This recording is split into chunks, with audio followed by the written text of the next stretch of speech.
Buenas noches, mis estimados estudiantes, espero se encuentren bien. En el día de hoy estaremos dando la clase correspondiente a la número 12 de lo que es el programa de Derecho Internacional Privado, en el cual estaremos hablando un poco en relación a lo que es el derecho marítimo.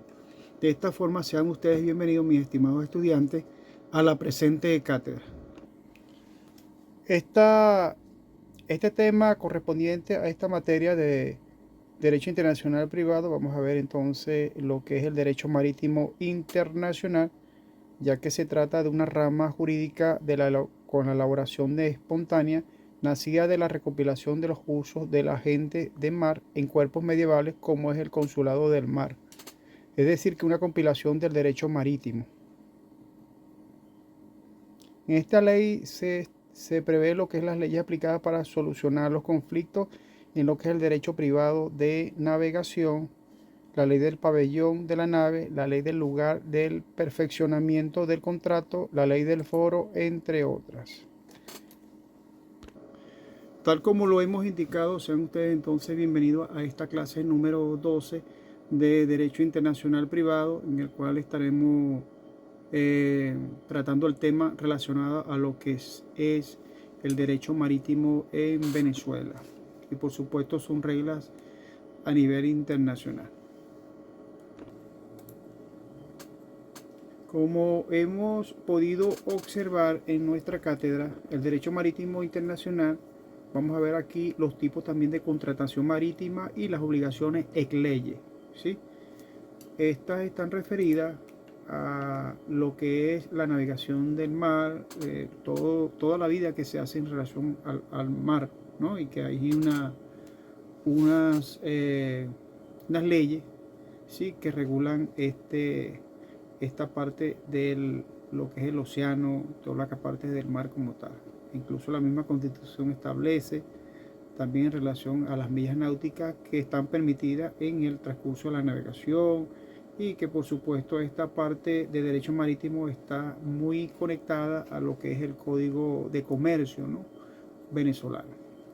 De esta forma, mis estimados estudiantes, comenzamos indicando que, o señalando o definiendo que el derecho marítimo internacional es una rama jurídica, tal cual como lo hemos explicado, que está relacionada con una labor muy espontánea, que nace de la recopilación de los usos de la gente del mar en cuanto a lo que es los cuerpos, ¿sí? Lo que es los cuerpos medievales como el consulado del mar. Existe una compilación de derecho marítimo del Mediterráneo elaborado en Barcelona en el año 1370, en cuanto a los roles de la lista francesa de lo que es el Atlántico en sí. Es decir, las leyes navegables en razón de su contenido de esta ley de derecho marítimo internacional. Como hemos podido observar, este es un tema bastante amplio en relación a una materia muy bonita, en relación a lo que es una especialización. Incluso hay especializaciones en esas áreas del derecho marítimo internacional, que se trata de lo que es la parte de los comercios, la parte de los tratados, de los convenios, pero sobre todo es el comercio marítimo como tal, en este sentido, que es lo que vamos y lo que nos interesa en este sentido. Hay aquí unas ciertas leyes que aquí tenemos que tener en cuenta a la hora de tomar algún tipo de previsiones en relación a estas navegaciones, en relación a estos tipos de situaciones relacionadas con el derecho marítimo. ¿Por qué? Porque existen unas leyes que están aplicadas sobre todo a lo que es solucionar conflictos del derecho privado de la navegación. Y como habíamos indicado que este es un derecho que está establecido en lo que es el Código de Comercio venezolano. De esta forma, observamos también, por supuesto, de que existe una ley del pabellón. Esta ley del pabellón de la nave es la responsabilidad del armador, el dueño o constructor de la nave, es decir, quien construyó esta nave en relación a ese tipo de pabellón, ¿sí? O sea, la ley del pabellón de la nave aplica a la responsabilidad de esta persona que hizo esa nave, que la construyó y que tiene por supuesto una gran responsabilidad en cuanto a esa construcción marítima. Luego está lo que es lo que vendría siendo la ley del lugar del perfeccionamiento del contrato. Entonces aquí en este perfeccionamiento del contrato se aplican, muchachos, unas reglas internacional del Law Association, que es la ILA, Asociación de Derechos Internacionales. Son unas siglas muy común norteamericanas, es decir, inglesas, ¿no? En este sentido. Y por otra parte existe lo que es la ley del foro, que está relacionada a lo que es el derecho marítimo en sí y está regulado desde la edad moderna. Es decir, que no hay nada que no se escape en relación a estas leyes. De esta forma también observamos lo que es los contratos de comercio marítimo, que son contratos de adhesión, controlados sobre todo por la ley del comercio marítimo, en cuanto al armador debe depositar una suma de dinero como garantía en cuanto a estos contratos. También observamos, aparte de toda esta situación, que la moneda utilizada es en este derecho especial es el giro. El derecho establecido de esta moneda es el giro, o sea, se hacen realmente el giro. La moneda utilizada entonces es esa parte, ¿no? Y por otra parte, también como otro punto importante en este contrato de comercio marítimo, a la hora de realizar un contrato como tal, sería que es regulada por el Banco Mundial, ¿sí? Y en Venezuela la transacción es realizada por el Banco Central de Venezuela, el BCB. De esta forma, muchachos, pasamos a revisar lo que es en el sentido del derecho de verificación de este pabellón. Es el signo simbólico entonces en el exterior de la nacionalidad exclusiva de los documentos del a bordo, es decir, de todas las personas que van a abordar esa nave. Existen también unos derechos en relación a estas personas que abordan, que son los derechos de los buques de guerra que inspeccionan a los buques mercantiles en alta mar. Derecho de verificación del pabellón, a esto se le llama. Luego tenemos una nacionalidad de la nave, así como nosotros tenemos también una nacionalidad, la nave también tiene una nacionalidad, es decir, como una partida de nacimiento. A esto se refiere a la nacionalidad de la nave. Está relacionada entonces en cuanto al buque, en relación a lo que es esta nacionalidad, y viene impuesta por razones de seguridad y para evitar algún tipo de inconvenientes, convenientes sobre todo extraterritoriales, vamos a llamarlo así, ¿no?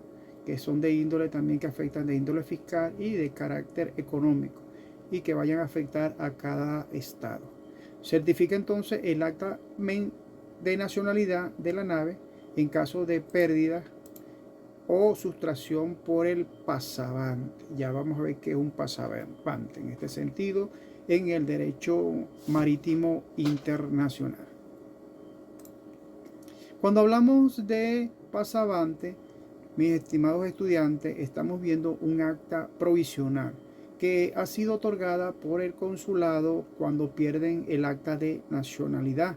En este sentido, está establecido en el Código Bustamante el artículo 274, que nos reza tal cual como vamos a indicar en este momento, que la nacionalidad de la nave se prueba por la patente de la navegación y calificación del registro, y tiene el pabellón como signo distinto o distinto de lo que es la parte aparente, ¿no?, de este sistema de pabellón en relación a lo que es la nacionalidad de la nave. De esta forma también pasamos, muchachos, a observar en esta cátedra, en este tema, lo que son o lo que es, mejor dicho, las obligaciones ex leyes, que ya las hemos mencionado, que están referidas a lo que es a las averías, al abordaje, al salvamento y a la asistencia. Eso está referido entonces a lo que es la ley. Estamos indicando aquí que es las obligaciones ex leyes. En cuanto a las averías, podemos indicar que comprende los daños materiales sufridos por el buque o por su carga, gastos extraordinarios que ocasionan riesgos inherentes a la navegación. De esta forma, y pasando a observar esta explicación en relación a la cátedra de Derecho Internacional Privado, y por supuesto en este tema interesante que es el derecho marítimo, vemos también los tipos de averías. En primer lugar tenemos una avería simple o particular, y tenemos también una avería gruesa o común. Ahora vamos a ver cada una de ellas.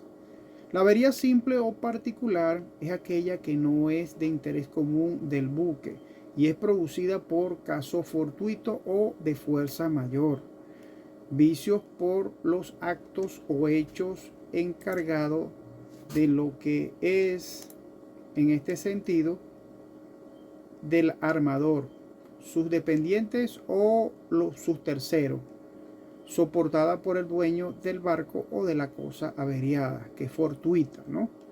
Y lo que es la avería gruesa o común está referida al acto contraído, en este sentido, con lo que es el derecho contraído de la parte internacional, que está referido a un sacrificio o gasto extraordinario para la seguridad común, ¿sí?, de la expedición marítima. Su objeto es salvar de un peligro lo que es las propiedades envueltas en las mismas. A esto está referido a esta avería. Luego existe una avería gruesa o común que está relacionada al desplazamiento de la pérdida patrimonial a todos los interesados en el salvamento de la nave o de las mercancías internacional. También vemos también en este sentido que el dueño del buque tratará de demostrar que la avería sea gruesa para no pagar. Es decir, se hace como la persona desinteresada para no o cubrir los gastos en tal caso de que se pierda un tipo de mercancía en el océano, bien sea Atlántico, Pacífico o cualquier tipo de vía marítima que haya optado la persona en el contrato. Vemos también que el dueño de la carga buscará demostrar que la avería es simple para no cobrar. Esto también pasa. Según el Código Bustamante, en su artículo 288, establece lo siguiente. Dice el artículo 88 de esta forma: para determinarla si la avería es simple o gruesa y proporción en que se contribuye al soporte la nave y el cargamento, se aplicará la ley del pabellón, que refería a las normas de George Amber, que regula lo que es las averías. De esta forma, y siguiendo nuestra clase, mis estimados estudiantes, vemos lo que es un abordaje. Un abordaje no es más que una colisión de dos o más navíos. Para que se produzca el abordaje y es necesario que exista un choque entre dos buques. ¿Qué pasa?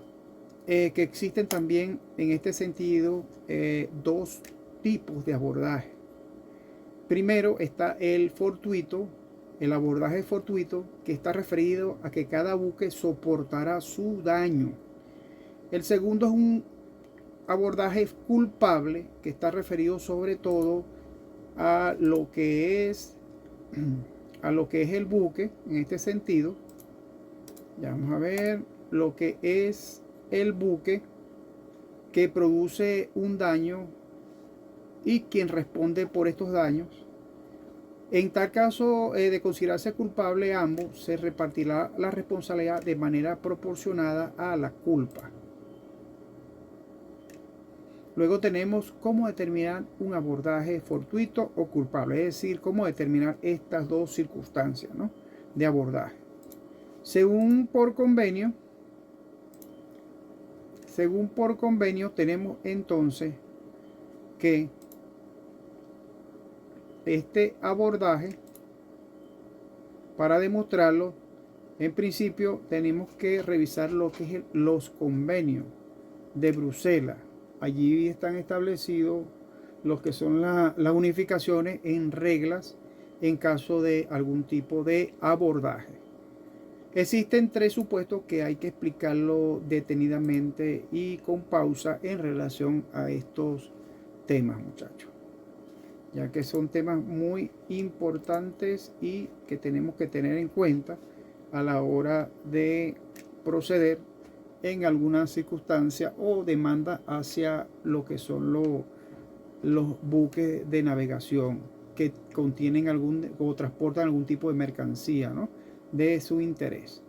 Justamente es importante, muchachos, tener en cuenta que existen estos 3 supuestos, y entre estos supuestos está que si el abordaje se produce en aguas territoriales de un estado, las leyes de este le serán aplicadas.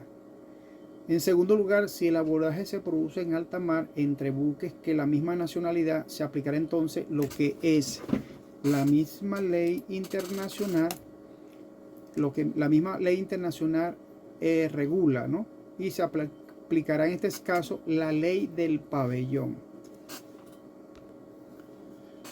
Seguimos entonces, muchachos, en relación a esta clase número 12 del derecho marítimo. Entonces observamos también que si este abordaje se produce, ¿sí?, en alta mar y se produce entre los buques de distintas nacionalidades, se aplicará entonces la ley del pabellón del buque abordado en caso de abordaje culpable, y si es fortuito se comparten las responsabilidades a media entre ambos buques. Vamos a ver lo que es el salvamento y la asistencia. El salvamento tiene lugar cuando la nave ha sido abandonada, mientras que la asistencia se produce cuando el buque está en peligro, pero no ha sido abandonado. Existe una aplicación de las reglas de conferencia de Bruselas y se declara obligatorio y sin remuneración lo que es el auxilio de las personas que estaban a bordo de ese buque, ¿no? Y de esta forma, por supuesto, se declara lo que es la facultad con respecto a la remuneración de los actos de auxilio en estas cosas, es decir, las cosas que se pierden, todo ese tipo de situaciones que se presenten y que de alguna u otra forma desvinculan los contratos. Y por supuesto, todos tienen un tipo de responsabilidad. Por otra parte, vamos a ver lo que es, en este sentido, la ley aplicable al salvamento y a la asistencia. Se somete a la ley del país cuando el hecho ocurre en aguas territoriales. Si el hecho ocurre en alta mar, entonces se aplicará la ley del pabellón, tal cual como lo hemos indicado. Un segundito que está entrando acá una llamada. Quedarme en la llamada. Ok. Segundito que estaban hablando acá. Estábamos hablando en relación a lo que es la ley aplicable al salvamento y a la asistencia, ¿no? Si el hecho ocurre, habíamos indicado, en alta mar, se aplica a la ley del pabellón cuando es común a los dos buques, es decir, que si los dos buques tienen algún tipo de responsabilidad.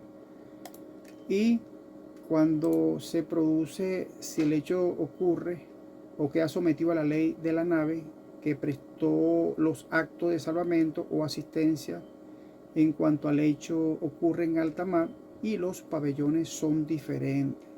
Esta es la ley aplicable en relación a lo que es este derecho de salvamento a la asistencia en el derecho marítimo. Y Finalmente, observamos, mis estimados estudiantes, que la Conferencia de Bruselas establece lo que es, para este sentido, considera 12 millas náuticas, que son aguas territoriales, más de 12 millas náuticas, aguas internacionales. La piratería se configura o se ejecuta en este sentido. En este sentido se ejecuta el acto de piratería en el mismo hecho que ocurre en aguas territoriales y en puertos. Entonces implica otro delito como lo es el robo. En este sentido también están los piratas del mar, que generalmente ocurren sobre todo a los pescadores, también a altas navegaciones con alta posibilidad de que sean atracados. De repente, sobre todo cuando no hay lo que se llaman los guardias costeros, y por supuesto teniendo en cuenta el riesgo, ¿no?, que implica esta situación, porque ahí puede ocurrir de todo un poco. Bueno, mis estimados estudiantes, con esta clase hemos terminado la clase número 12, correspondiente a lo que es el derecho marítimo internacional. Seguidamente vamos a hablar un poco en este tema de otro asunto, para extender un poco el tema en cuestión, ya que este tema ha sido un poco corto, ¿no? Sin embargo, hemos dado lo más explicativo o lo más referente a lo que es el derecho marítimo internacional. Buenas noches, seguimos entonces con la segunda parte de lo que es el derecho marítimo.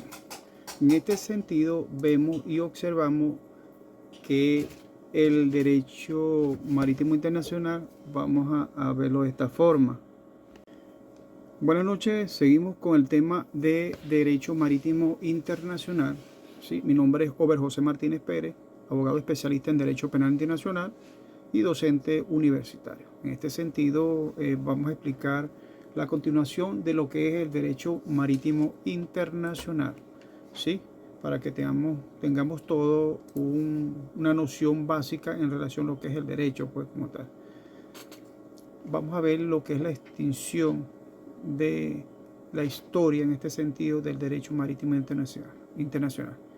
En este sentido, no hace falta saber en relación a lo que es la navegación, que ha estado sobre todo inseparable, unida a lo que es la historia del ser humano. En este sentido, sin la navegación, el ser humano no hubiese podido extenderse, ¿no?, a todo lo que es la parte de las aguas territoriales, conocer a seres humanos en otras latitudes, así como no se hubiese comercializar, ¿no? En este sentido, sin esta navegación no hubiese posible lo que es el encuentro de varios mundos, ¿no? En este sentido, cuando los españoles llegaron por supuesto a la América, ¿no?, y descubrieron toda esa serie de situaciones. En este sentido es importante revisar toda esta situación, ya que la navegación ha sido parte fundamental de todos nosotros, o sea, de todo el continente, ¿no?, para conocer nuevos mundos, nuevas historias y por supuesto cómo comercializar en razón de todas estas situaciones. El ser humano, a través de toda la historia, es importante identificar lo que es el proceso de conjunto de revoluciones que se han dado en la navegación. En cuanto a este tipo de revoluciones, vamos a indicar que se dio en la que se hizo el tránsito de lo que eran los buques de vela, ¿sí?, por lo que es la parte de los buques de madera. También consideramos lo que eran las máquinas de vapor, las máquinas de combustión, entre otras, ¿no?, y de las turbinas. Así como actualmente tenemos el acero naval, en este sentido, que son las maquinarias expuestas en relación a conocer estas situaciones de lo que es la navegación. En segundo lugar, vamos a indicar en este sentido lo que es la navegación, que se produce aproximadamente en el siglo XX, a finales de la década de los 50, en cuanto al advenimiento del contenedor, ya que constituía una verdadera revolución en la forma como permitió y hacer más fácil el producto de este tipo de navegación a través de nuestros mares y por supuesto comercializar en ellos. Vemos también en los años 60 que existió un tipo de revolución de conciencia sobre lo que es el ambiente, ¿no?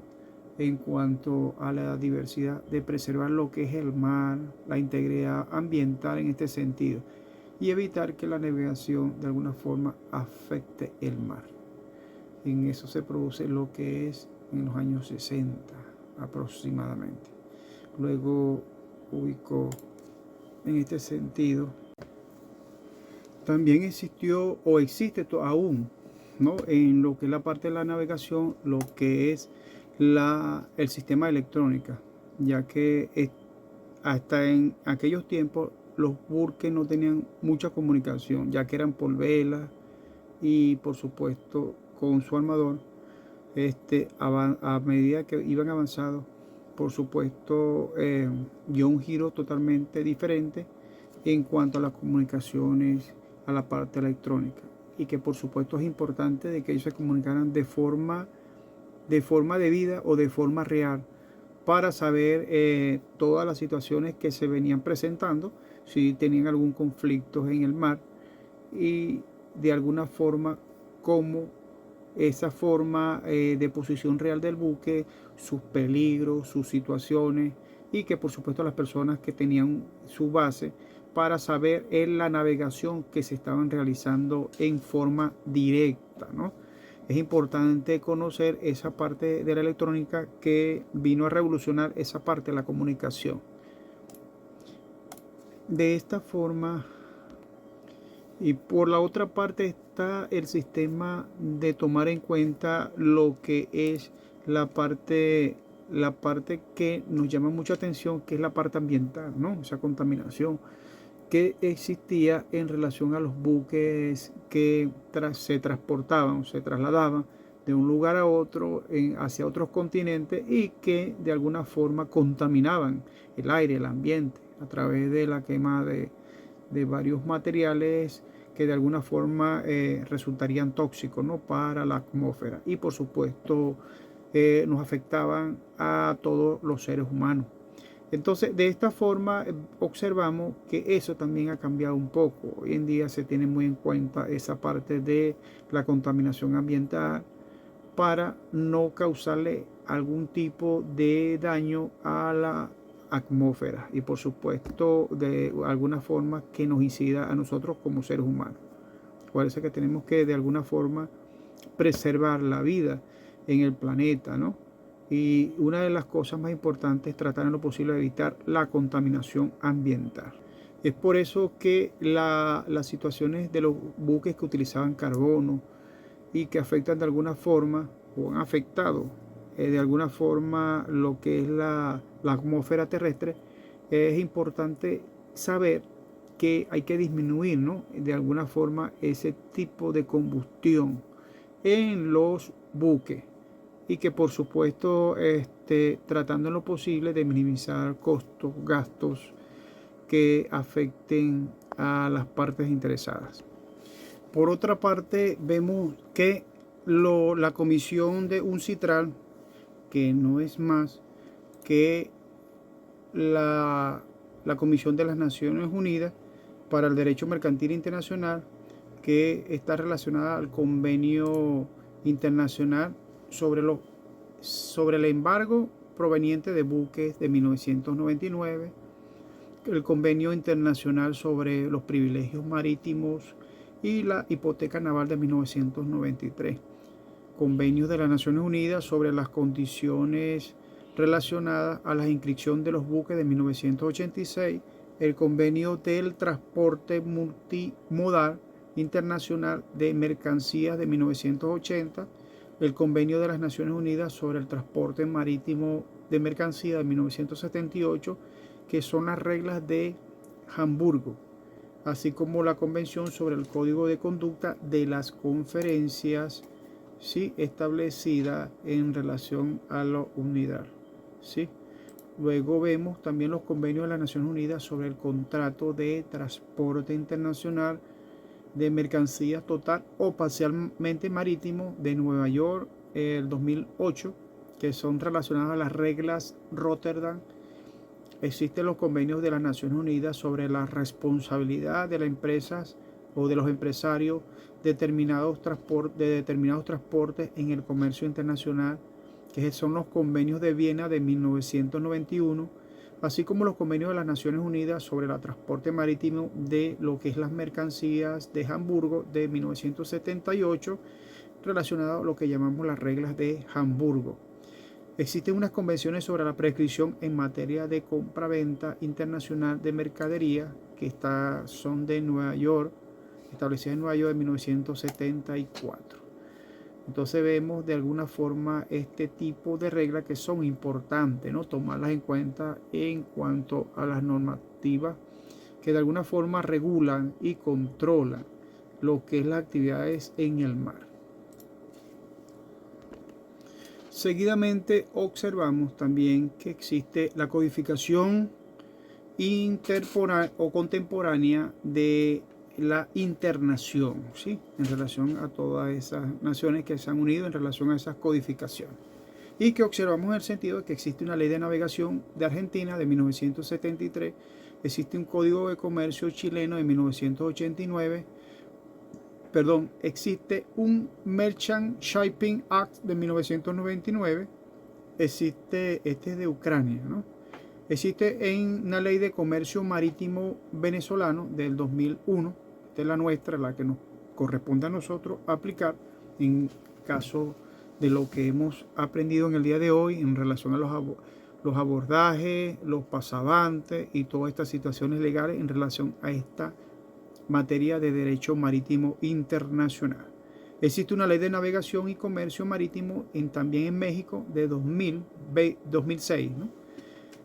Esto es importante tenerlos en cuenta a la hora de aplicar algún tipo de situaciones y que por supuesto se deben regir por este tipo de codificaciones y leyes.